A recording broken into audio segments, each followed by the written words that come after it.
everyone, welcome to DTH Decoding the Hindu. We are here to decode the Hindu for all those examinations where you are needed to be updated with current affairs of national and international importance. Today's lecture is going to be very important, so please watch the video till last. And if you think that my efforts are worth appreciating, then please do like the video, subscribe my channel and share the video with your friends as well. So let's get started. आज है 26 जनवरी. सबसे पहले happy Republic Day to all of you. मैं यही wish करती हूँ कि हमारी कंट्री और कंट्री के पीपल काफ़ी ज़्यादा प्रोग्रेस करें. अच्छा चलो, आप लोग कमेंट बॉक्स में ये बताओ कि ये कौन सा रिपब्लिक डे है. ये आप लोगों के लिए होमवर्क है. ठीक है, अब लेक्चर स्टार्ट करते हैं. सबसे पहले एक प्रीवियस ईयर क्वेश्चन देखेंगे हम. प्रीवियस ईयर क्वेश्चन क्या है? Under the Indian constitution concentration of wealth violates A the right to equality, B the directive principles of state policy, C the right to freedom, D the concept of welfare. इस question का answer आपको comment box में जरूर लिखना है. चाहे सही लिखिए चाहे गलत लिखिए, लेकिन आंसर जरूर लिखिए. सो दैट आप किसी भी आंसर को आप लिखते हैं, अगर वो सही होता है तो भी और गलत होता है तो भी आपका सबकॉन्शियस माइंड उसको लंबे समय तक याद रख पाता है. तो इसीलिए मैं कहती हूँ, जो भी मैं बीच बीच में क्वेश्चंस बोलती हूँ उनको कमेंट बॉक्स में जरूर लिखा कीजिए, ताकि आपका सबकॉन्शियस माइंड चीज़ों को लंबे समय तक याद रख पाए. अब एक क्योट देख लेते हैं जो कि हमें एसए और एथिक्स या फिर जीएस पेपर में भी हेल्पफुल हो सकती है. क्योट क्या है? I measure the progress of a community by the degree of progress by which women have achieved. ये किसकी क्योट है? भीमराव अंबेडकर जी की. काफ़ी इंपॉर्टेंट है ये, इसको भी आपको नोट डाउन करके रख लेना है. कहीं भी हेल्पफुल हो सकती है एसए, एथिक्स या फिर जीएस पेपर्स में. न्यूज़ एनालिसिस की तरफ चलते हैं. फर्स्ट न्यूज़ हमारे पास क्या है कि रिपब्लिक डे की सेलिब्रेशंस के लिए दिल्ली पुलिस ने सिक्योरिटी टाइट कर दी है. ठीक है, तो इसमें इस आर्टिकल में इंपॉर्टेंट क्या है? सबसे पहले आपको पता होना चाहिए, हल्का सा आइडिया होना चाहिए कि कैसे सिक्योरिटी टाइट किया. 6000 सिक्योरिटी पर्सनल को डिप्लॉय किया गया है. 24 हेल्प डेस्क रखे गए हैं, सो दैट किसी को भी कोई हेल्प चाहिए तो इन हेल्प डेस्क पे जाके वो हेल्प ले सकता है. 150 सीसीटीवी कैमरास फिट किए गए हैं और अराउंड 60 to 65,000 पीपल सेलिब्रेशंस में पार्ट लेने वाले हैं, जिनके लिए एंट्री के लिए क्या रखा गया है? उनके पासिस पे क्यूआर कोड रखा गया है और एंट्री जो है वो क्यूआर कोड के बेसिस पे ही होगी. तो इस आर्टिकल में हमारे पास इंपॉर्टेंट क्या है? दो चीज़ें हैं. एक तो क्यूआर कोड है, इसके बारे में पढ़ना होगा. दूसरा कर्तव्य पथ के बारे में हम देखेंगे. हमें पता है कर्तव्य पथ अभी आई थिंक सितंबर में नेम चेंज किया गया था, राजपथ का कर्तव्य पथ रख दिया गया था. तो कर्तव्य पथ के बारे में भी हम डिटेल में देखेंगे. सबसे पहले कर्तव्य पथ के बारे में ही देख लेते हैं. मैंने आपको बताया कि राजपथ का नाम चेंज करके कर्तव्य पथ रख दिया था. और कर्तव्य पथ क्या शो करता है? ये नाम, इस नाम से आपको क्या लगता है कि ये पब्लिक की ओनरशिप को शो करता है. हमारा कर्तव्य है, हर सिटीजन का कर्तव्य है अपनी कंट्री के लिए, उसको ये शो करता है. और एम्पावरमेंट, सशक्ति को भी शो करता है. इसके साथ में नेताजी सुभाष चंद्र बोस का एक स्टैच्यू भी लगाया गया, जो कि ग्रेनाइट का बना हुआ है. और ये एक तरीका है नेताजी को ट्राइब्यूट देने का, क्योंकि उन्होंने हमारे फ्रीडम स्ट्रगल में जो भी कंट्रीब्यूशन दिया है उसके लिए उनका ये स्टैच्यू लगा के हम एक तरीके से उनको ट्राइब्यूट पे कर रहे हैं. और ये हमारी कंट्री की जो उनके ऊपर कर्ज है, उनके कंट्रीब्यूशन के लिए, उसको भी शो करता है. इस स्टैच्यू को किसने बनाया है? क्राफ्ट किया है श्री अर्जुन योगीराज ने, वही इसके मेन स्कल्प्टर है. और ये जो स्टैच्यू है ये 25 फीट टॉल स्टैच्यू है और इसको मोनोलिथिक ग्रेनाइट स्टोन से कार्व किया गया है. वेट इसका 65 मीट्रिक टन है. ये आपको हल्का सा याद रखना है. और हमारे प्राइम मिनिस्टर ने जो पंच प्रण लिए थे हमारे 75th इंडिपेंडेंस डे पे, उनमें से एक चीज क्या कही गई थी मेन इंपॉर्टेंट, कि हमें कॉलोनियल माइंडसेट के किसी भी ट्रेस को रिमूव करना है. कॉलोनियल टाइम्स में जो भी चीजें रिलेट करती हैं, जो भी चीजें हमें कॉलोनियल टाइम्स की याद दिलाती हैं, उन सभी चीजों को हमें रिमूव करना है, उनके ट्रेसेस को रिमूव करना है. और इसकी जरूरत क्यों पड़ी? हमें पता है राजपथ को रिवैम्प किया गया है, थोड़ा सा मॉडिफाई किया गया है. जो सेंट्रल विस्टा प्रोजेक्ट था उसी में ये राजपथ को रिवैम्प करने की भी बात की गई थी. तो इसकी जरूरत क्यों पड़ी? जरूरत इसलिए पड़ी क्योंकि काफी सालों से राजपथ और इसके आसपास का जो सेंट्रल विस्टा एवेन्यू था उसके एरियाज पे विजिटर्स की भीड़ बढ़ जाने की वजह से काफी प्रेशर आ गया था. इसलिए इसका इंफ्रास्ट्रक्चर जो है वो काफी स्ट्रेसफुल हो गया था. इसलिए इसको रिवैम्प करने की एक जरूरत महसूस होने लगी. जो सेंट्रल विस्टा एवेन्यू है ये गवर्नमेंट के सेंट्रल विस्टा रीडेवलपमेंट प्रोजेक्ट का ही पार्ट था। यहाँ पहले क्या था, बेसिक एमिनिटीज की फैसिलिटीज भी नहीं थी, जैसे पब्लिक टॉयलेट्स नहीं थी, ड्रिंकिंग वाटर नहीं था, स्ट्रीट फर्नीचर नहीं था, जैसे बैठने के लिए चेयर्स एक्सेट्रा, और एडिक्वेट पार्किंग स्पेस भी यहाँ नहीं था। और इसके अलावा यहाँ पुअर मेंटेनेंस थी वाटर के फीचर्स की, जैसे सीवेज की, पाइपलाइंस की, बहुत पुअर मेंटेनेंस पहले यहाँ देखी जा सकती थी, और काफ़ी हैफाजार्ड पार्किंग यहाँ देखी जा सकती थी। इसीलिए ये नीड फील की गई जब रिपब्लिक डे पैरेड को ऑर्गेनाइज किया जाता था या फिर किसी भी अदर नेशनल इवेंट को ऑर्गेनाइज किया जाता था, वहाँ पब्लिक मूवमेंट काफ़ी ज़्यादा रेस्ट्रिक्ट हो जाती थी अगर कोई भी ओकेजन था, कोई भी फंक्शन था। इसीलिए पब्लिक मूवमेंट को कम से कम रेस्ट्रिक्ट करने के लिए ये एक नीड महसूस हुई कि हमें राजपथ को रिवैम्प करना चाहिए। जो रीडेवलपमेंट है उसको ये ध्यान में रखते हुए किया गया है कि हमारा जो आर्किटेक्चरल कैरेक्टर है, जो भी हमारी बिल्डिंग्स का कैरेक्टर है, उसकी इंटीग्रिटी को कोई खतरा ना पहुंचे, मतलब जिस वैल्यू के साथ वो बनी हुई है वो वैल्यू बरकरार रहे। हिस्ट्री देख लेते हैं राजपथ की। राजपथ को ब्रिटिश रूल में किंग्स वे कहा जाता था। 3 किलोमीटर लंबा स्ट्रेच है ये। इसको एक सेरिमोनियल बुलवार्ड के तौर पे बिल्ड किया गया था, मतलब जो एडविन लुटियंस और हर्बर्ट बेकर ने बनाया था इसको, यही न्यू दिल्ली के आर्किटेक्ट्स हैं। ऑलमोस्ट 100 साल से भी ज़्यादा पुरानी हो चुकी है ये दिल्ली। जब इसको जो इसके आर्किटेक्ट्स हैं इन्होंने डिज़ाइन किया था, बिल्ड किया था। जब हमारी कैपिटल हमें पता है कलकत्ता से न्यू दिल्ली में 1911 में शिफ्ट कर दी गई, तो उसके बाद भी कई सालों तक इसका कंस्ट्रक्शन चलता रहा। लुटियंस ने क्या कहा था कि ये जो मॉडर्न सिटी है दिल्ली, ये एक सेरिमोनियल एक्सिस के अराउंड घूम रही है, क्योंकि क्या था, जो किंग आए थे जॉर्ज 5 इंडिया में आए थे, उनके ऑनर में ही जब उन्होंने दिल्ली विजिट की, उसी टाइम उन्होंने ये डिसीजन लिया था कि कैपिटल कलकत्ता से दिल्ली शिफ्ट की जा रही है। 1911 में दरबार लगा था, उसी के एक ऑनर में ये इन्होंने कैपिटल भी मूव की थी, मैंने आपको बताया। उनके ऑनर में ही किंग्स वे इसको नाम दिया गया। और ये नाम कैसे दिया गया, मतलब ऐसा नहीं था कि किसी किंग के ऑनर में पहली बार किसी रोड को नाम दिया गया। ऐसा ही सेम हुआ है लंदन में, जब जो इनके जॉर्ज 5 के फादर हैं किंग एडवर्ड 7, उनके नाम पे भी लंदन में 1905 में एक रोड बनाया गया था, उसको भी नाम क्या दिया गया था, किंग्स वे। तो जब 1947 में हमारी कंट्री इंडिपेंडेंट हुई, उस टाइम इसको हिंदी नेम दे दिया गया राजपथ। और तभी से जो रिपब्लिक डे पैरेड्स हैं यहाँ होती आ रही हैं राजपथ पे। अब इसका नाम चेंज करके फाइनली कर्तव्य पथ कर दिया गया है। तो कर्तव्य पथ क्या है और इसकी सिग्निफिकेंस क्या है?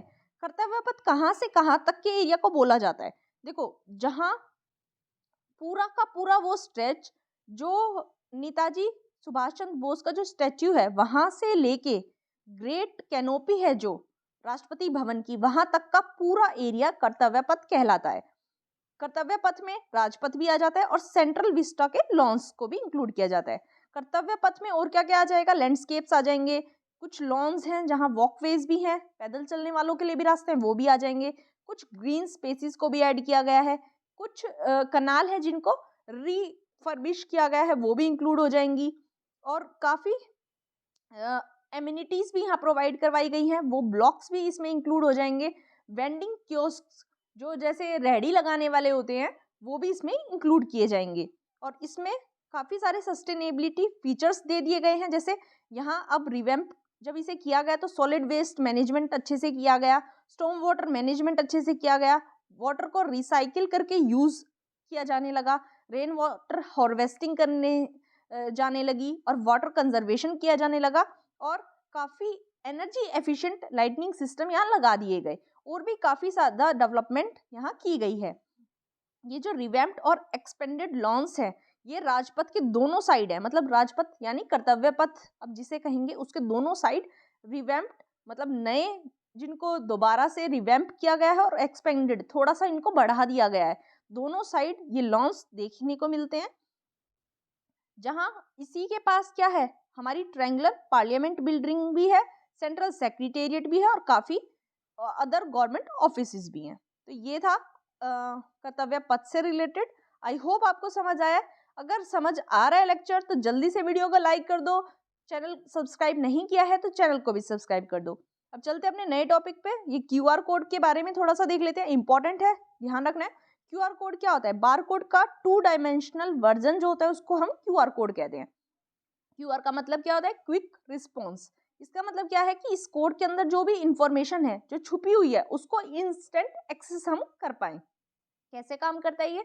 इसमें क्या होता है कि व्हाइट बैकग्राउंड होता है जिसमें एक स्क्वायर ग्रिड में ब्लैक स्क्वायर्स को अरेंज किया जाता है। मतलब व्हाइट बैकग्राउंड में स्क्वायर ग्रिड में ब्लैक स्क्वायर से काफी सारे अरेंजमेंट बनाए जाते हैं जिससे अलग अलग क्यूआर कोड जनरेट किए जाते हैं।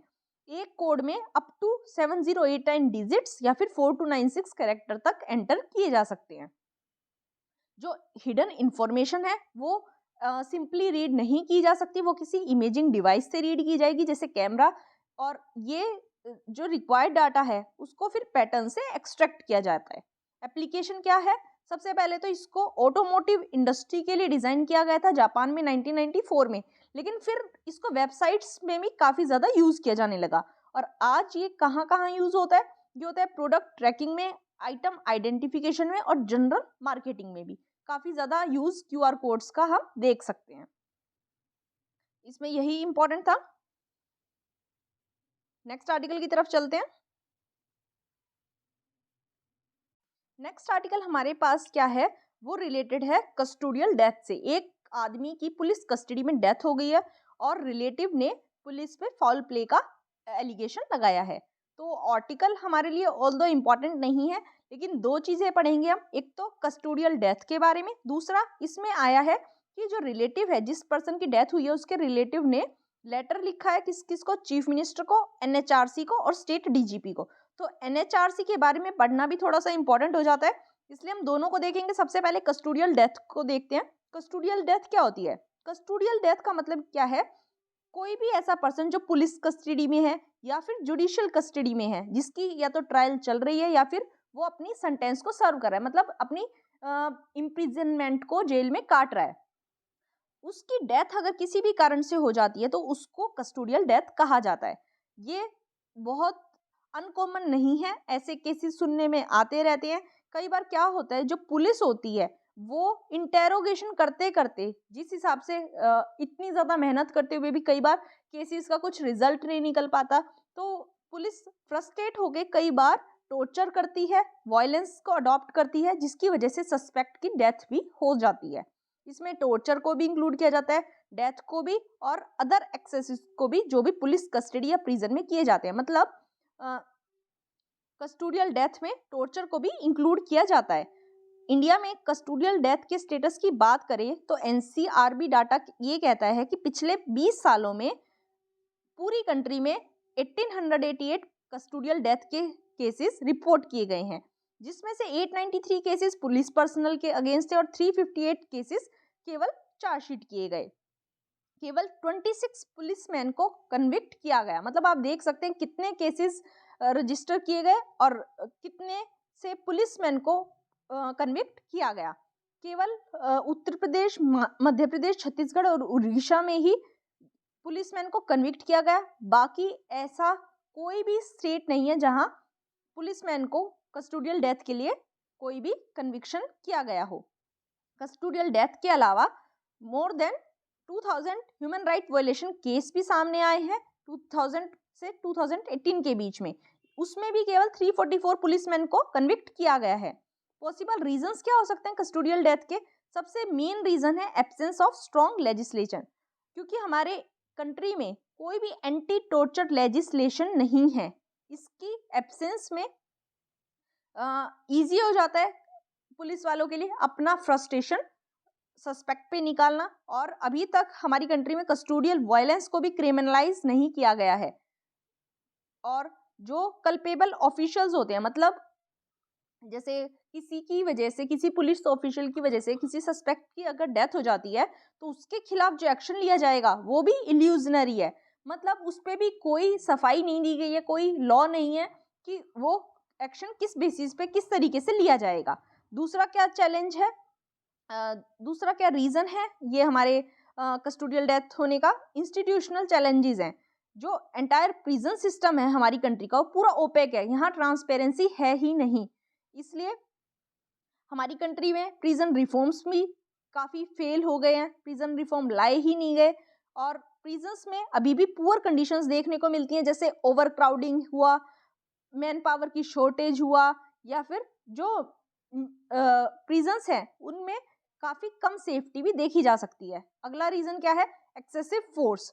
जो एक्सेसिव फोर्स यूज किया जाता है टॉर्चर को इंक्लूड करके, मार्जिनलाइज कम्युनिटीज़ को टारगेट किया जाता है, जो लोग मूवमेंट्स में पार्टिसिपेट करते हैं या फिर किसी भी आइडियोलॉजी को अगर प्रोपोगेट करते हुए फैलाते हुए पाए जाते हैं, उनको कंट्रोल करने के लिए एक्सेसिव फोर्स का यूज़ किया जाता है, जिसमें जो कि हमारे स्टेट का जो स्टैट्यूर है उसके अपोज में है, लेकिन फिर भी ऐसा ही किया जाता है।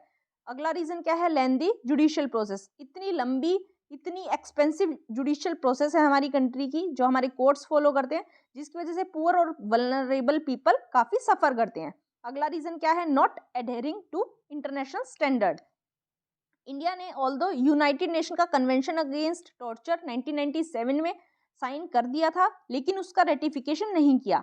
मतलब साइनिंग का मतलब ये है कि हमारी कंट्री का इंटेंशन तो है कि हम इसकी ऑब्लिगेशंस को मीट करें, इसके जो भी वैल्यूज़ हैं उनको अपनाएं, लेकिन रेटिफिकेशन नहीं किया है। इसका मतलब हम इन लॉज को अभी फुलफिल नहीं कर पाए हैं, अपनी कमिटमेंट्स को हम फुलफिल करने में फेल हो रहे हैं। प्रोविजंस कौन कौन से अवेलेबल हैं? कस्टडी में कोई है तो उसके पास कॉन्स्टिट्यूशनल प्रोविजन है आर्टिकल 21 के अंडर। आर्टिकल 21 क्या कहता है कि किसी भी पर्सन से आप उसकी लाइफ या पर्सनल लिबर्टी नहीं छीन सकते except according to procedure establish by law. और ये जो प्रोटेक्शन है फ्रॉम टॉर्चर, ये हमारा फंडामेंटल राइट है, जो कि हमें आर्टिकल 21 देता है। आर्टिकल 22 भी है। आर्टिकल 22 क्या कहता है? Protection against arrest and detention in certain cases. इसमें क्या कहा गया है कि राइट टू काउंसिल, मतलब फॉर्मल कंसल्टेशन करने का, फॉर्मल सलाह लेने का राइट हमारा फंडामेंटल राइट है अंडर आर्टिकल 22 पार्ट 1 में। लीगल प्रोविजंस की बात करें तो सीआरपीसी, क्रिमिनल प्रोसीजर कोड जो है, उसका सेक्शन 41 ये कहता है, जिसको 2009 में भी अमेंड किया गया, कि अरेस्ट और डिटेंशन के जब भी पूछताछ के लिए भी, इंटेरोगेशन के लिए भी जब भी अरेस्ट किया जाए या डिटेंशन किया जाए, उसके भी रीजनेबल ग्राउंड्स होने चाहिए और डॉक्यूमेंटेड प्रोसीजर होना चाहिए। मतलब आपने किस प्रोसीजर से उस सस्पेक्ट को अरेस्ट किया है या फिर डिटेंशन किया है, उसके भी पूरे प्रोसीजर अपनाए जाने चाहिए। और अरेस्ट को फैमिली से, फ्रेंड से, पब्लिक से ट्रांसपेरेंट रखना है, और इसीलिए ये जो सस्पेक्ट है उसको लीगल रिप्रेजेंटेशन मिलने का भी पूरा पूरा राइट है। 1972 में मथुरा केस हुआ था, उसमें क्या हुआ था कि एक यंग ट्राइबल गर्ल थी मथुरा, उसका 26 मार्च 1972 को कस्टोडियल रेप हुआ था। तो वहाँ 2 पुलिसमैन थे जिनको देसाईगंज पुलिस स्टेशन में जहाँ उन्होंने उस ट्राइबल गर्ल के साथ एलिजिडली रेप किया। तो इसी केस को देखते हुए हमारी गवर्नमेंट ने रेप लॉज को अमेंड किया था। 1983 में क्या किया गया, एक क्रिमिनल लॉज जो कि स्पेशली रेप से डील करेंगे, उसका एक अलग से सेक्शन बना दिया गया, नई कैटेगरी बना दी गई। इस लॉ में क्या कहा गया है कि अगर कोई विमेन आके ये कहती है कि उसके साथ सेक्सुअल इंटरकोर्स किया गया है बिना उसकी मर्जी के, तो कोर्ट को बिना कुछ भी सुने, बिना कुछ भी प्रूफ के ये मानना पड़ेगा कि वो विमेन जो है वो सच बोल रही है। मतलब अगर कोई विमेन आके कहती है कि मेरे साथ मेरी बिना मर्जी के सेक्सुअल इंटरकोर्स किया गया है, तो कोर्ट को किसी भी हालत में उस बात को सच मानना होगा। मथुरा केस के बाद क्या हुआ कि क्लोज प्रोसीडिंग्स हुआ करती, अब कैमरा में रेप ट्रायल्स किए जाएंगे, ये चेंज लाया गया। दूसरा, जो विक्टिम्स होंगे उनको उनके रियल नेम से नहीं पहचाना जाएगा, उनके लिए कुछ अलग से, मीडिया के लिए एक अलग नाम रख दिया जाएगा। उसके अलावा क्या चेंज किया गया, कस्टोडियल रेप की डेफिनेशन दे दी गई, कस्टोडियल रेप को डिफाइन कर दिया गया, और अब अमेंडमेंट करके जो प्रूफ था, बर्डन ऑफ प्रूफ था, वो एक्यूजर्स की बजाय एक्यूज्ड पे डाल दिया गया। मतलब पहले जो इल्ज़ाम लगा रहा था उसको प्रूफ करना होता था कि वो प्रूफ करे कि उसके साथ सच में गलत हुआ है, लेकिन अब ये बर्डन एक्यूज्ड पे डाल दिया गया। मतलब जो गुनहगार है उसको प्रूव ये करना होगा कि वो कैसे निर्दोष है, तो ये शिफ्ट कर दिया गया बाय दिस अमेंडमेंट। और एक और चेंज किया गया कि सूर्य उदय से पहले और सूर्य उदय के बाद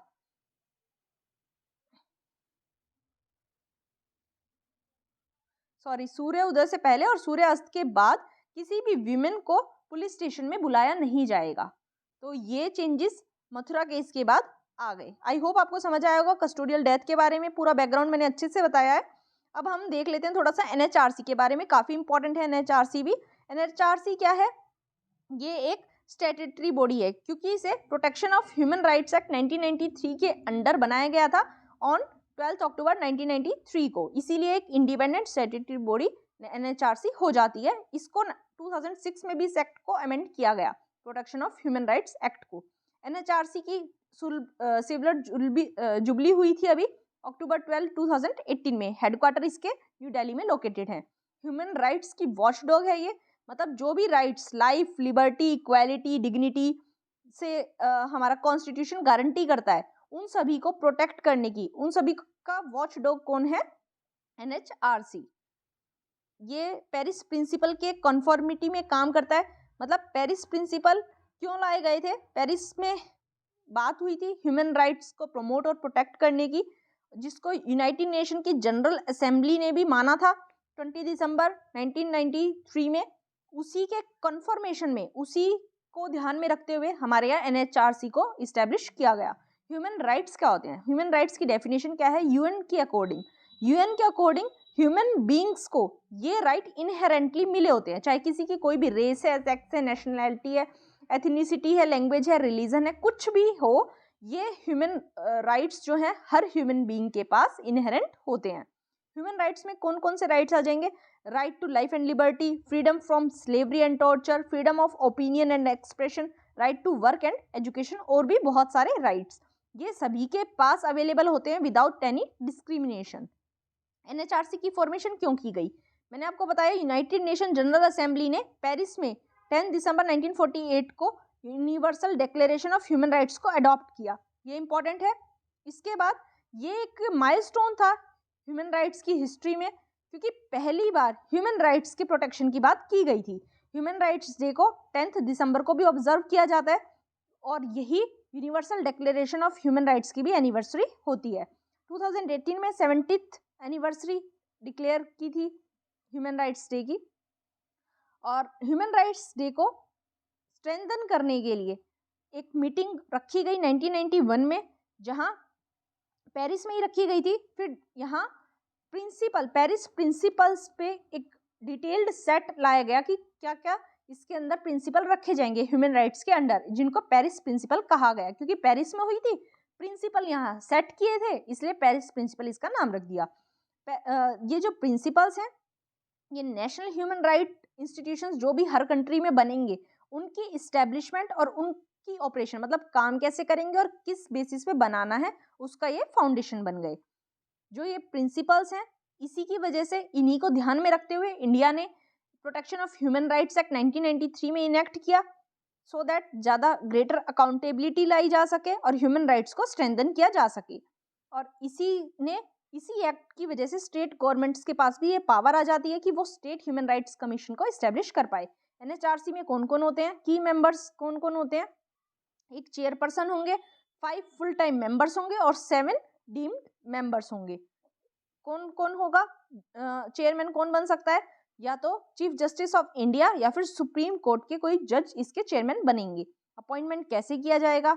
चेयरमैन और मेंबर्स को प्रेसिडेंट अपॉइंट करेंगे और इनको अपॉइंट करने के लिए रेकमेंडेशन देगी एक 6 मेंबर की कमेटी। उस 6 मेंबर कमेटी में कौन कौन होगा? प्राइम मिनिस्टर हेड होंगे उस कमेटी के, लोकसभा के स्पीकर होंगे, राज्यसभा के डिप्टी चेयरमैन, आपको ध्यान रखना है राज्यसभा के डिप्टी चेयरमैन होंगे, चेयरमैन नहीं होंगे, लीडर ऑफ अपोजिशन होंगे दोनों हाउसेस के, और यूनियन होम मिनिस्टर होंगे। ये 6 लोग इस कमेटी के मेंबर्स होंगे। ये कमेटी रेगमेंट करेगी, उसके बाद प्रेसिडेंट, चेयरमैन और मेंबर्स को एनएचआरसी के अपॉइंट करेंगे। टेन्योर कितना रहता है? या तो 3 इयर्स होगा या फिर जब तक उनकी एज 70 इयर्स ना हो जाए तब तक, जो भी अर्लियर होगा। उसके बाद प्रेसिडेंट, चेयरमैन को और किसी भी मेंबर को रिमूव कर सकते हैं, कुछ सर्कमस्टांसेस रखे गए हैं, कुछ ग्राउंड रखे गए हैं, उन बेसिस पे रिमूवल कैसे किया जाएगा, जब हाई कोर्ट सुप्रीम कोर्ट के जज इंक्वायरी कर लेंगे और वो गिल्टी प्रूव होते हैं on the charges of proved misbehaviour और इनकैपेसिटी, तभी इनको रिमूव किया जा सकता है। मतलब दो ग्राउंड्स हैं, प्रूव्ड मिसबिहेवियर और इनकैपेसिटी। उसके अलावा इस कमीशन की एनएचआरसी की 5 डिविजन्स हैं, 5 स्पेशलाइज्ड डिविजन्स हैं। कौन कौन सी हैं? सबसे पहली है लॉ डिवीजन, उसके बाद है इन्वेस्टिगेशन डिवीजन, उसके बाद policy research and programs division, फिर ट्रेनिंग डिवीजन और फिर एडमिनिस्ट्रेशन डिवीजन। ये इसकी 5 डिविजन्स है। स्टेट ह्यूमन राइट्स कमीशन की भी बात कर लेते हैं। चेयरमैन और मेंबर्स जो होंगे स्टेट कमीशन के, वो गवर्नर अपॉइंट करेंगे और गवर्नर किसकी कंसल्टेशन लेंगे इसमें? चीफ मिनिस्टर की, स्टेट होम मिनिस्टर की, लेजिस्लेटिव असेंबली के स्पीकर की और स्टेट लेजिस्लेटिव असेंबली के लीडर ऑफ अपोजिशन की। उसके बाद इनको अपॉइंट करेंगे। चेयरपर्सन और मेंबर्स जो होंगे सेम इनकी टेन्योर है जैसे एनएचआरसी की थी, 3 इयर्स या फिर जब तक 70 इयर्स उनकी एज ना हो जाए। जो चेयरपर्सन और मेंबर्स हैं ह्यूमन राइट्स कमीशन के, उनको अपॉइंट तो करेंगे गवर्नर, लेकिन उनको रिमूव करने की पावर केवल किसके पास है? प्रेसिडेंट के पास। ये इंपॉर्टेंट है, आपको ध्यान रखना है। एनएचआरसी के रोल और की फंक्शंस क्या हैं? सबसे पहला, इसके पास सिविल कोर्ट जितनी पावर होती है और जो प्रोसीडिंग्स एनएचआरसी की होती हैं वो जुडिशियल कैरेक्टर की होती है। मतलब जैसे कोर्ट की प्रोसीडिंग्स होती हैं उसी टाइप की प्रोसीडिंग्स एनएचआरसी की होती है। एनएचआरसी जो है वो किसी भी ह्यूमन राइट्स का वायलेशन अगर कहीं हुआ है तो या तो सुओ मोटो, मतलब खुद से जाके भी वहाँ इन्वेस्टिगेशन कर सकती है या फिर एक पिटीशन रिसीव करने के बाद। इसके पास ये भी पावर है कि किसी जुडिशियल प्रोसीडिंग में इंटरफेयर कर सकती है अगर वहाँ बात आई हो ह्यूमन राइट्स के वायलेशन की। उसके अलावा जो एनएचआरसी है ये किसी भी ऑफिसर की सर्विस को यूटिलाइज कर सकती है, किसी भी सेंट्रल गवर्नमेंट की इन्वेस्टिगेशन एजेंसी को यूटिलाइज कर सकती है, किसी भी स्टेट गवर्नमेंट को भी यूटिलाइज कर सकती है सो दैट वो अपनी केसेस को अच्छे से इन्वेस्टिगेट कर पाए, ह्यूमन राइट वायलेशन की कंप्लेंट्स को अच्छे से इन्वेस्टिगेट कर पाए। कोई भी जो कंप्लेंट है उसके 1 साल के अंदर अंदर उसमें जो ये कमीशन है वो इंक्वायरी कर सकता है। 1 साल की टर्म के एक्सपायर होने के बाद ह्यूमन राइट्स का कोई अगर केस होता है तो उसमें एनएचआरसी इंक्वायरी नहीं कर सकती। और इसके फंक्शंस जो हैं मेनली रेकमेंडेटरी नेचर के होते हैं, मतलब बाइंडिंग नहीं होते, केवल ये रेकमेंडेशंस देती है।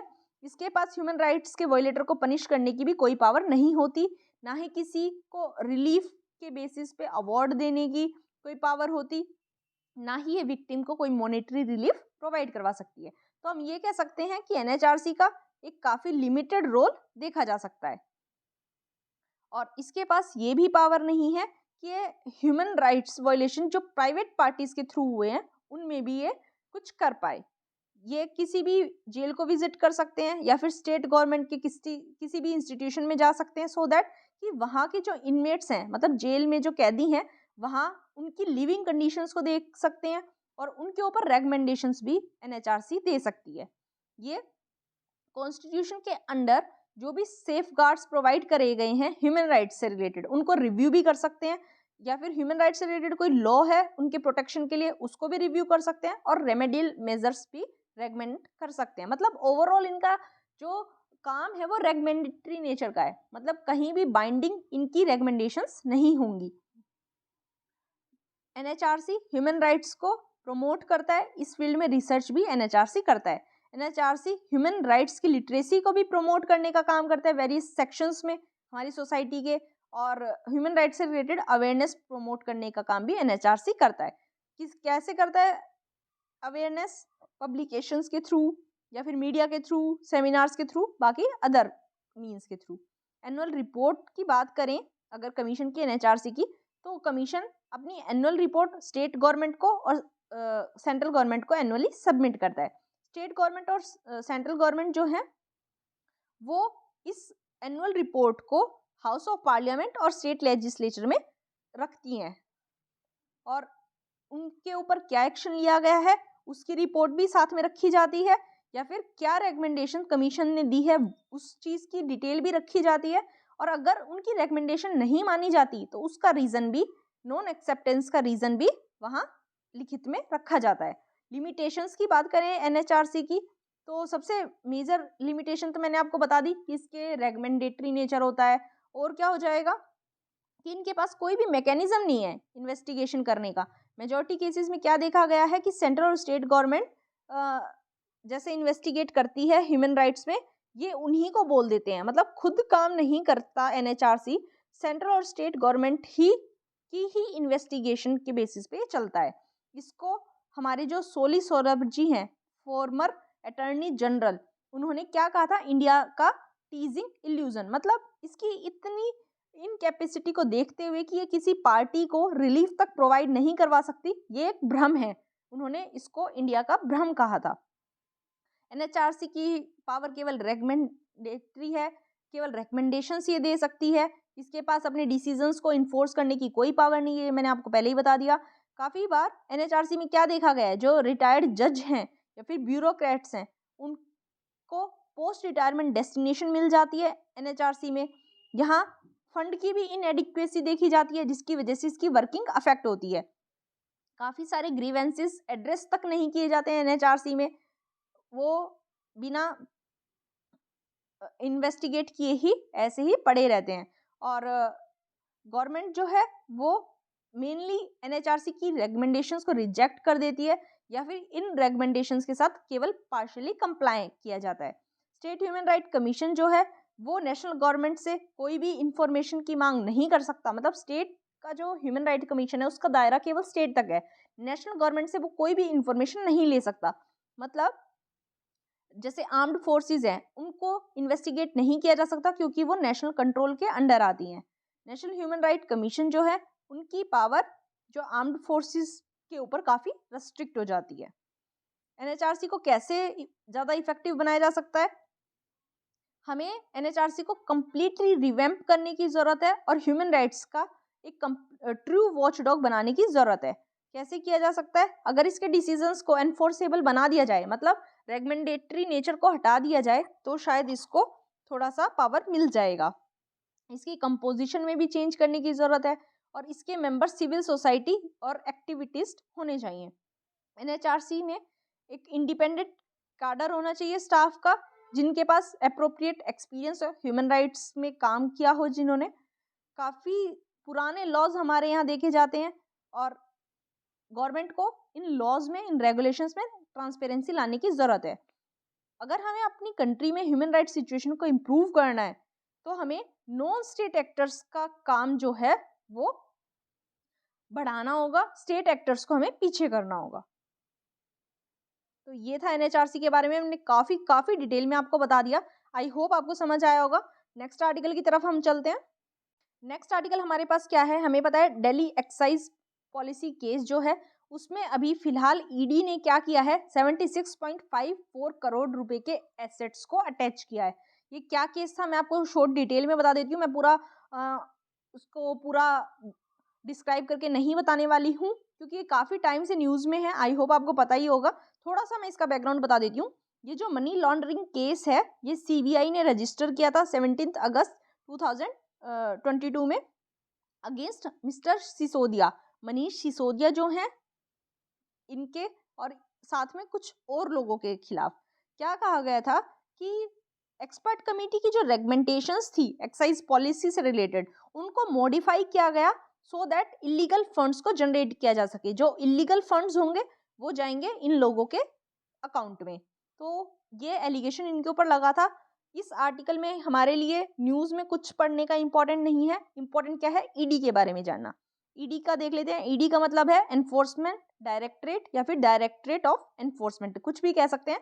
तो ईडी क्या है, ईडी एक मल्टी डिसिप्लिनरी ऑर्गेनाइजेशन है जिसका काम क्या है, मनी लॉन्ड्रिंग और फॉरेन एक्सचेंज लॉ के वायलेशन के केसेस को इन्वेस्टिगेट करना। ये मिनिस्ट्री ऑफ फाइनेंस के डिपार्टमेंट ऑफ रेवेन्यू के अंडर फंक्शन करता है और इंडिया की ये एक फाइनेंशियल इन्वेस्टिगेशन एजेंसी है। हमारे कॉन्स्टिट्यूशन और हमारे लॉज के साथ ये स्ट्रिक्टली कंप्लाई होकर काम करती है। इसका जेनेसिस कहाँ से देखा जा सकता है, इसका जेनेसिस हमें मिलता है 1956 में। जब एक एनफोर्समेंट यूनिट को फॉर्म किया गया था under department of economic affairs, so that जो फॉरेन एक्सचेंज रेगुलेशन एक्ट था 1947 का, उसके अंडर एक्सचेंज कंट्रोल लॉज की जो वायलेशन हो रही थी उसको हैंडल किया जा सके, उसके लिए एनफोर्समेंट यूनिट बनाई गई थी। हेडक्वार्टर इसके दिल्ली में थे और इसको हेड करते थे एक लीगल सर्विस ऑफिसर, उनको इसका एनफोर्समेंट डायरेक्टर बनाया गया था।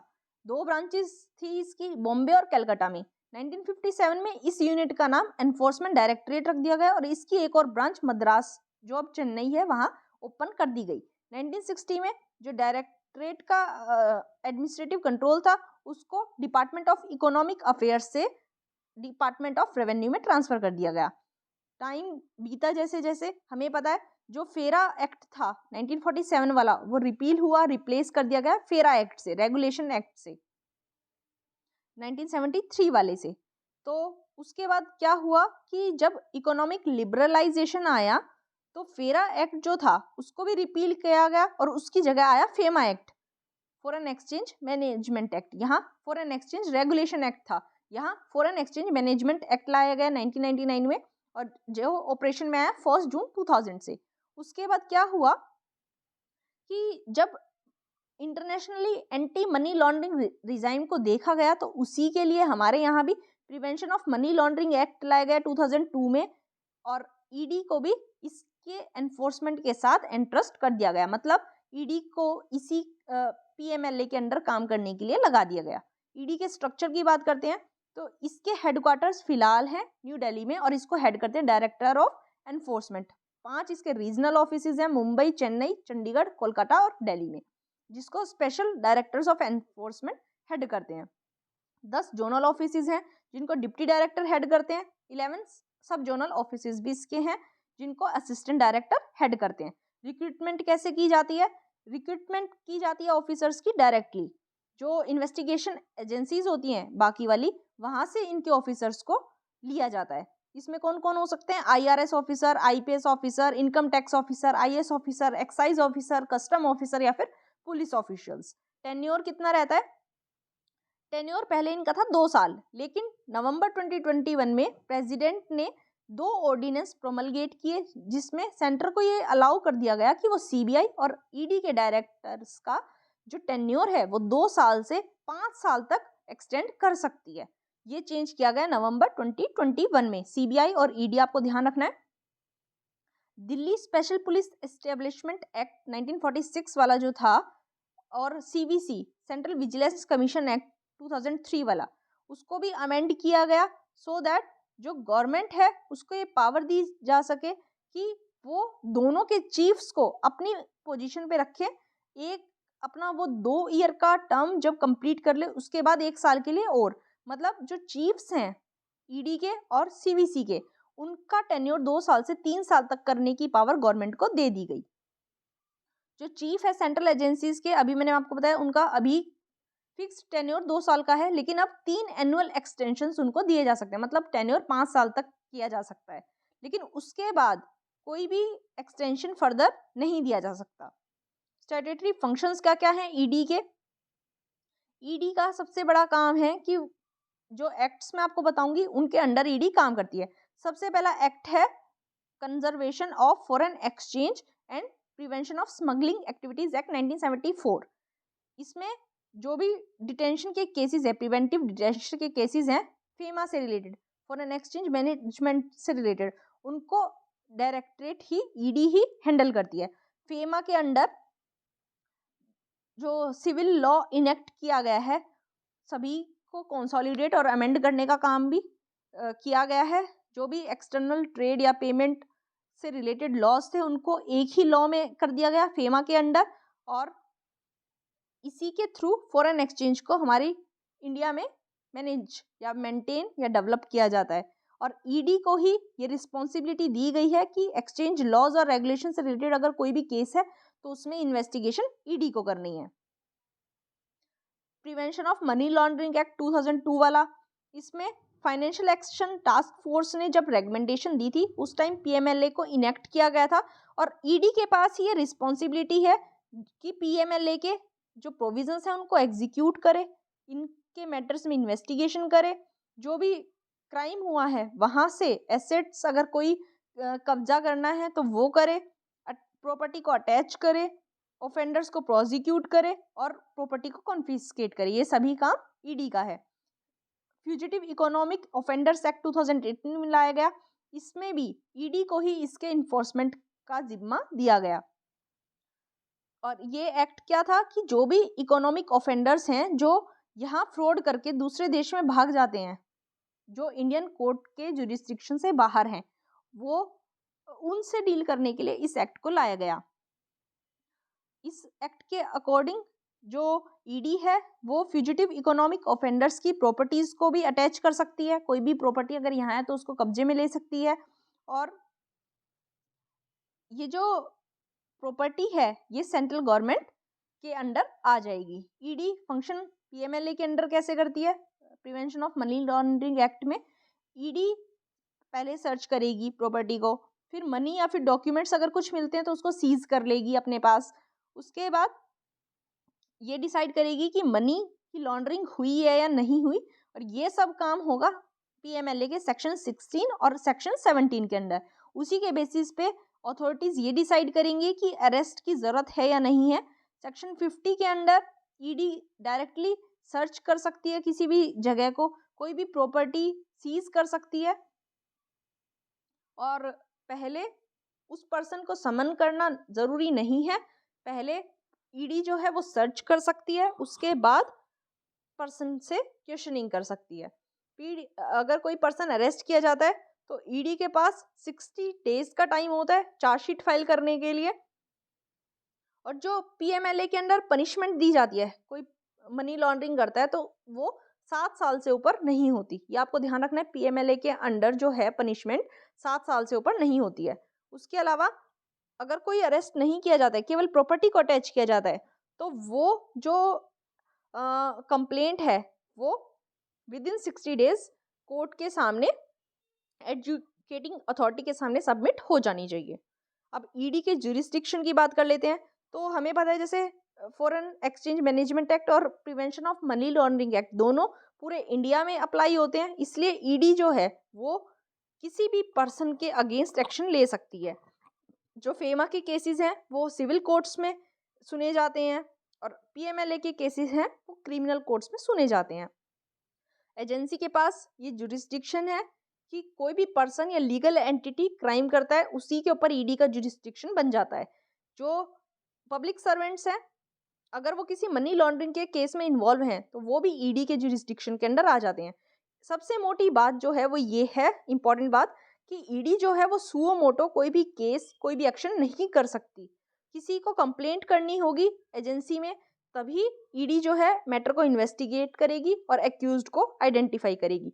ये इसका सबसे बड़ा लूप होल कहा जा सकता है। मैंने आपको बताया ईडी इन्वेस्टिगेट करेगी मैटर को, एक्यूज्ड पर्सन की प्रॉपर्टी को भी अटैच कर सकती है, अरेस्ट भी कर सकती है, और फेमा और पीएमएलए एक्ट के वायलेशन के लिए प्रोसीडिंग स्टार्ट कर सकती है।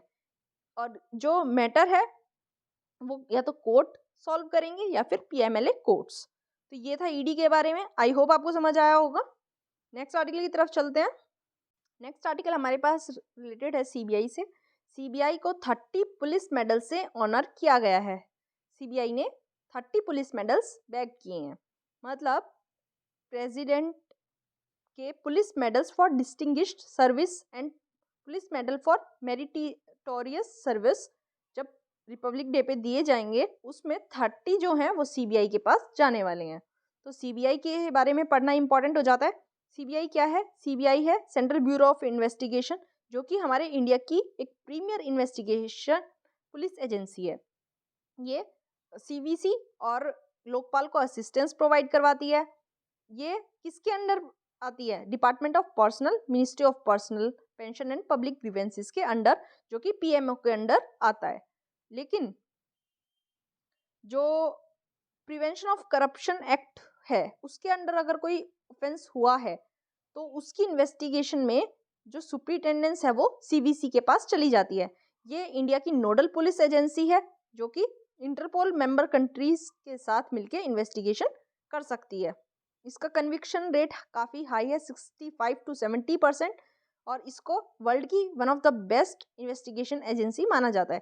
हिस्टोरिकल बैकग्राउंड की बात करें तो वर्ल्ड वॉर 2 के टाइम पे 1941 में स्पेशल पुलिस इस्टेब्लिशमेंट को कॉन्स्टिट्यूट किया गया डिपार्टमेंट ऑफ वॉर के अंडर, सो दैट जो भी ब्राइबरी के केस थे या फिर करप्शन के केसेस थे उनको इंक्वायर किया जा सके।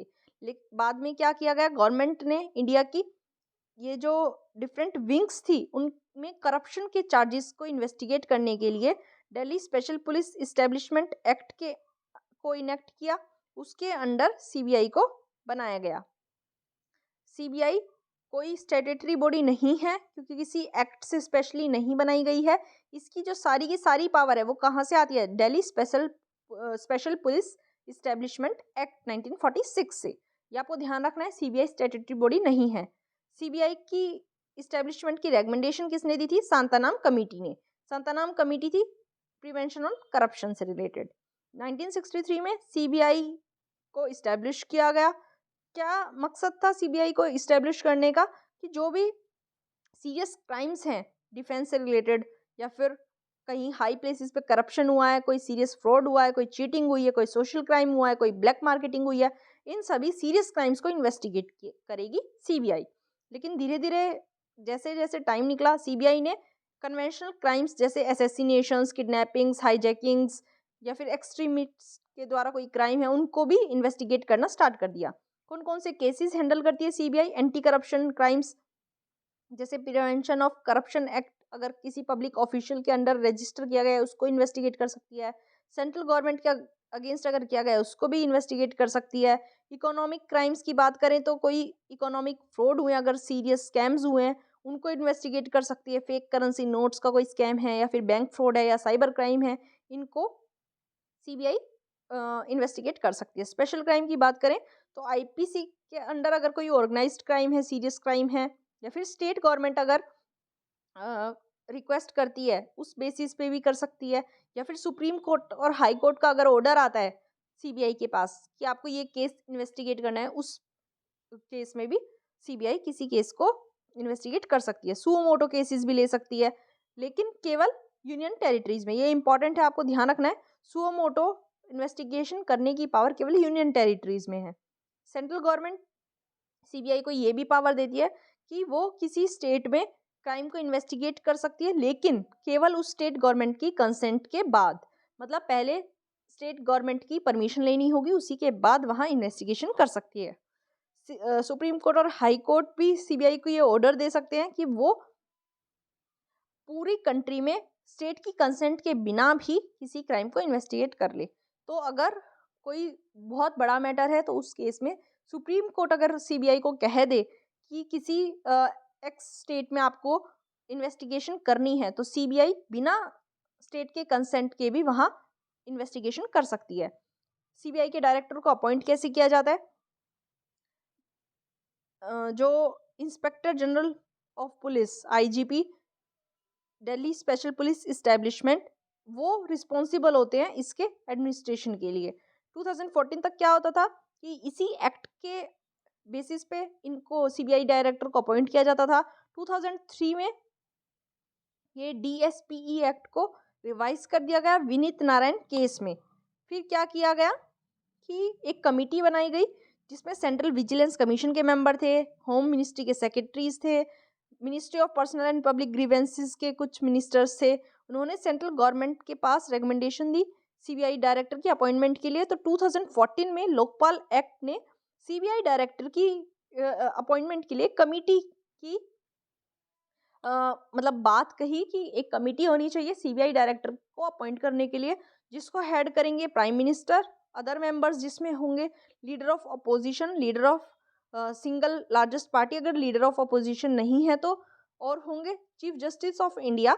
अगर chief justice of India absent है तो उनकी प्रेजेंस में होंगे एक सुप्रीम कोर्ट जज।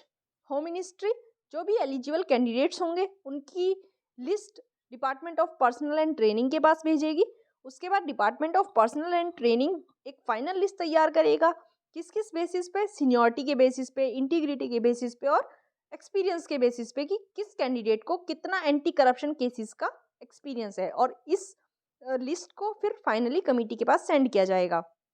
जो सीबीआई के डायरेक्टर होंगे उनको 2 साल का टेन्योर सिक्योरिटी प्रोवाइड करवाया जाएगा by the CVC act.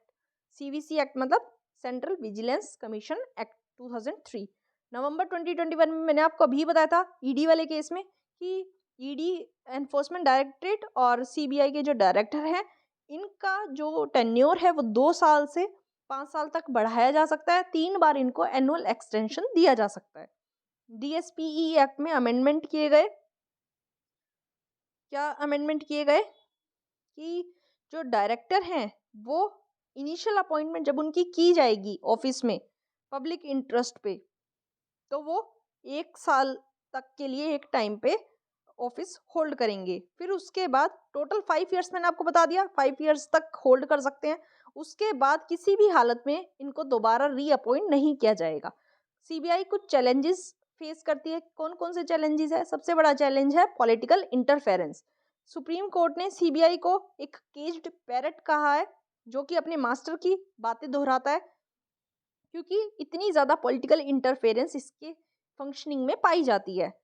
Government इसको day to day cover up मतलब डे टू डे काम के लिए यूज़ करती है, पॉलिटिकल ओपोनेंट्स के लिए यूज़ करती है। इसमें काफ़ी डिलेड इन्वेस्टिगेशन देखी जाती हैं, मतलब काफ़ी टाइम लगा देती है किसी भी केस को इन्वेस्टिगेट करने में। इसकी क्रेडिबिलिटी ख़त्म हो चुकी है, क्योंकि काफ़ी सारे ऐसे केसेस हैं जो सीबीआई सॉल्व नहीं कर पाई, जैसे बोफोर्स स्कैंडल, हवाला स्कैंडल, संत Singh Chatwal case, Bhopal gas tragedy और 2008 वाला आरुषि तलवार मर्डर केस। ये सभी ये सॉल्व नहीं कर पाई, जिससे इसकी क्रेडिबिलिटी भी कम हो गई है। अकाउंटेबिलिटी नहीं है, क्योंकि सीबीआई को आरटीआई एक्ट के परव्यू से एग्जेम्प्ट रखा गया है, बाहर रखा गया है, इसलिए इसमें अकाउंटेबिलिटी भी नहीं होती है। पर्सनल काफ़ी कम रहता है, इसमें शॉर्टेज रहती है, जिसकी वजह से भी इसके काम डेली फंक्शनिंग पे अफेक्ट पड़ता है। लिमिटेड पावर्स इसमें होती हैं, क्योंकि इसे जब भी कहीं किसी स्टेट में इन्वेस्टिगेशन करनी हो स्टेट की कंसेंट लेनी पड़ती है। कई बार देखा गया है कि स्टेट कंसेंट नहीं देती है, जिससे इसकी पावर जो है लिमिटेड हो जाती है। एक्सेस भी इसका काफ़ी रेस्ट्रिक्टेड है, क्योंकि जो सेंट्रल गवर्नमेंट के एम्प्लॉयज़ हैं या फिर जॉइंट सेक्रेटरी लेवल के हैं, वहाँ करप्शन का कोई भी केस इन्वेस्टिगेट करना इनके लिए काफ़ी मुश्किल हो जाता है। तो ये सब सीबीआई के चैलेंजेस हैं जो सीबीआई फेस करती है। आई होप आपको पूरा समझ आया होगा सीबीआई के बारे में। नेक्स्ट आर्टिकल पे चलते हैं। आज का हमारा नेक्स्ट और लास्ट आर्टिकल क्या है कि एससीओ समिट के लिए पाकिस्तान के प्राइम मिनिस्टर को हमने इनवाइट किया है। पाकिस्तान के फॉरेन मिनिस्टर बिलावल भुट्टो को इनवाइट किया गया है एससीओ की मिनिस्टर मीटिंग में, जो कि गोवा में हेल्ड होगी। उसके बाद ये एक्सपेक्ट किया जा रहा है कि जून में जब एससीओ समिट होगी तब पाकिस्तान के प्राइम मिनिस्टर शहबाज शरीफ को भी बुलाया जाएगा। तो ऑल्दो आर्टिकल में ऐसा कुछ इम्पोर्टेंट नहीं है जो हमें एग्ज़ाम के लिए पढ़ना होगा, लेकिन एक दो चीज़ें आपको पता होनी चाहिए जैसे एससीओ के बारे में। और बात आई है कि हमें पता है इस साल G20 की जो लीडरशिप है वो इंडिया के पास है, तो इंडिया इस बार चाइनीज़ और रशियन लीडर से भी मुलाकात करेगा इसी साल नवंबर में। तो G20 के बारे में हम पढ़ेंगे प्लस एससीओ के बारे में हम पढ़ेंगे। सबसे पहले एससीओ के बारे में देख लेते हैं। एससीओ एक परमानेंट इंटरगवर्नमेंटल इंटरनेशनल ऑर्गेनाइजेशन है, Eurasian political economic military organization है, जिसका काम क्या है इस रीजन में पीस, सिक्योरिटी और स्टेबिलिटी को मेंटेन करना। 2001 में इसको बनाया गया था। एससीओ के चार्टर को 2002 में साइन किया गया और फोर्स में आया 2003 में। जेनेसिस की बात करें तो एससीओ को तो 2001 में बनाया गया, उससे पहले जो कजाकिस्तान, चाइना, किर्गिस्तान, रशिया और ताजिकिस्तान थे वो शंघाई 5 के मेंबर्स थे। शंघाई 5 को 1996 में लाया गया और ये क्या था, ये जब चार ये जो सोवियत रिपब्लिक्स हैं, फॉर्मर सोवियत रिपब्लिक्स हैं, चाइना से इनको अपना बॉर्डर सिक्योर करना था, तो बॉर्डर डिमार्केशन की बात करने के लिए और डीमिलिटराइजेशन टॉक्स के लिए ये 5 देश साथ आए जिन्हें शंघाई 5 कहा गया। उसके बाद जब 2001 में उज्बेकिस्तान इनके साथ ऐड हो गया तो इसका नाम शंघाई 5 से एससीओ रख दिया गया। इंडिया और पाकिस्तान इसके 2017 में मेंबर्स बने हैं और 17 सितंबर 2021 में ईरान भी इसका एक फुल टाइम मेंबर बन गया है। ऑब्जेक्टिव क्या है एससीओ के? मेंबर स्टेट्स में म्यूचुअल ट्रस्ट और नेबरनेस को स्ट्रेंथन करना, इफेक्टिव कोऑपरेशन को लाना, प्रमोट करना, पॉलिटिक्स, ट्रेड और इकोनॉमी को, रिसर्च को और टेक्नोलॉजी और कल्चर को। Education, energy, transport, tourism, environmental protection में इस सभी कंट्रीज़ की टाइज को बढ़ाना, इस रीजन में पीस को मेंटेन करना, सिक्योरिटी को एनहांस करना और रीजन को स्टेबल रखना। एक fair, democratic, rational, international, political and economic region इसको बनाना। मेंबर्स मैंने आपको बता दिए, Kazakhstan, China, Kyrgyzstan, Russia, Tajikistan 2001 में आए, उज्बेकिस्तान, इंडिया और पाकिस्तान आए 2017 में, ईरान आए 2021 में। ये इसके मेंबर्स हो जाएंगे। स्ट्रक्चर की बात करें तो हेड्स ऑफ स्टेट काउंसिल इसकी सुप्रीम बॉडी है जो कि इसकी इंटरनल फंक्शनिंग को डिसाइड करती है और दूसरे अदर स्टेट्स के साथ या फिर इंटरनेशनल ऑर्गेनाइजेशन के साथ इसको कैसे इंटरेक्ट करना है ये भी डिसाइड करती है heads of state council. Heads of government council जो है वो बजट को अप्रूव करती है और जो भी इकोनॉमिक डिसीजंस लेने होते हैं एससीओ में वो हेड्स ऑफ गवर्नमेंट काउंसिल ही लेती है। जो council of ministers of foreign affairs है ये डे टू डे एक्टिविटीज को कंसीडर करती है। रेट्स है इसकी एक यूनिट, वो टेररिज्म, सेपरेटिज्म और एक्सट्रीमिज्म से कैसे लड़ा जाए उसके ऊपर काम करती है। एससीओ का जो सेक्रेटेरिएट है वो बीजिंग में है और यहाँ ऑर्गेनाइजेशनल सपोर्ट प्रोवाइड करने का काम ये करता है। ऑफिशियल लैंग्वेज एससीओ की कौन कौन सी है? रशियन और चाइनीज। ये इंपॉर्टेंट है, आई होप आपको समझ आया होगा। इजी है, काफ़ी बार न्यूज़ में आता रहता है, हम इसको कवर करते रहते हैं। अब G20 के बारे में देख लेते हैं थोड़ा सा। G20 को 1999 में फॉर्म किया गया था जब लेट 1990s में ईस्ट एशिया और साउथ ईस्ट एशिया में फाइनेंशियल क्राइसिस आया था। इसका एम क्या था लाने का इसको कि मिडिल इनकम कंट्रीज हैं उनमें ग्लोबली फाइनेंशियल स्टेबिलिटी प्रोवाइड करवाई जा सके। टुगेदर G20 वाली कंट्रीज जो हैं वो वर्ल्ड की 60% पॉपुलेशन को होल्ड करती हैं, ग्लोबल जीडीपी का 80% G20 कंट्रीज होल्ड करती हैं और ग्लोबल ट्रेड का 75%। मेंबर्स कौन कौन से हो जाएंगे? मेंबर्स इंपॉर्टेंट है, क्वेश्चन आता है, यूपीएससी में आया है और भी एग्जाम्स में आ सकता है कि कौन कौन से मेंबर्स हैं, या फिर ऐसे भी क्वेश्चन आ सकता है कि कौन G20 का मेंबर नहीं है। तो आपको मेंबर याद करने हैं, 20 मेंबर्स हैं। मेंबर्स कौन कौन से हो जाएंगे? Argentina, Australia, Brazil, Canada, China, France, Germany, India, Indonesia, Italy, Japan, Republic of Korea, Mexico, Russia, Saudi Arabia, south Africa, Turkey, UK, US and EU. तो ये आपको याद करने हैं। आई होप आपको समझ आया होगा। G20 के बारे में इतना ही है। इंपॉर्टेंट हो जाते हैं मेंबर, सबसे ज़्यादा इंपॉर्टेंट हो जाते हैं, तो आपको पता होने चाहिए। अब जो हमने आज क्वेश्चन किया था उसको डिस्कस कर लेते हैं, बट उससे पहले एक आर्टिकल और है। ऑल्दो इसमें डिटेल में कुछ नहीं दिया गया है, लेकिन आपको पता होना चाहिए कि अर्थ का जो इनर कोर है वो स्लोअर रोटेट कर रहा है। मैं पूरा इशू बताती हूँ, पूरा आर्टिकल बताती हूँ आपको क्या है कि हमारा जो इनर कोर है उसका साइज ऑलमोस्ट प्लूटो जितना है। ये एक हॉट आयरन बॉल है और पहले क्या हो रहा था कि हमारी जो अपर क्रस्ट है उसके कंपैरिजन में ये जो कोर है ये फास्ट स्पिन कर रहा था, लेकिन अब क्या है कि इसने फास्टर स्पिन करना बंद कर दिया है और ऐसी पॉसिबिलिटी है कि ये क्रस्ट से जो कोर है वो स्लोअर रोटेट कर रहा है। तो ये जो प्लेनेट विद इन प्लेनेट, मैंने आपको बताया प्लूटो जितना बड़ा है हमारा इनर कोर, तो प्लेनेट विद इन प्लेनेट इसको कहा है।